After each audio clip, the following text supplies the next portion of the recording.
Verses 16 to 31.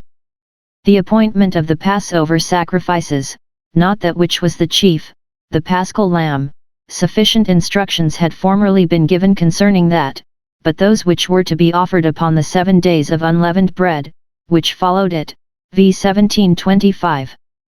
The first and last of those 7 days were to be sanctified as Sabbaths, by a holy rest and a holy convocation, and on each of the 7 days they were to be liberal in their sacrifices, in token of their great and constant thankfulness for their deliverance out of Egypt, 2 bullocks, a ram, and 7 lambs. A gospel conversation, in gratitude for Christ our Passover who was sacrificed, is called the keeping of this feast, 1 Co 5:8, for it is not enough that we purge out the leavened bread of malice and wickedness, but we must offer the bread of our God, even the sacrifice of praise, continually, and continue herein unto the end. The sacrifices are likewise appointed which were to be offered at the feast of Pentecost, here called the day of the first fruits, v. 26.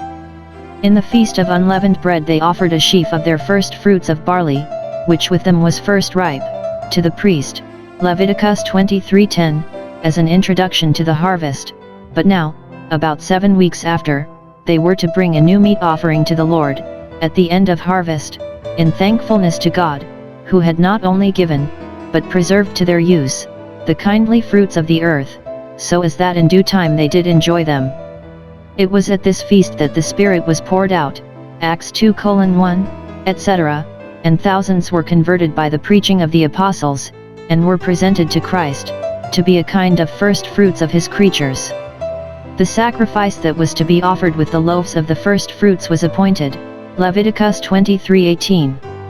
But over and above, besides that and besides the daily offerings, they were to offer 2 bullocks, 1 ram, and 7 lambs, with a kid for a sin offering, v. 27:30.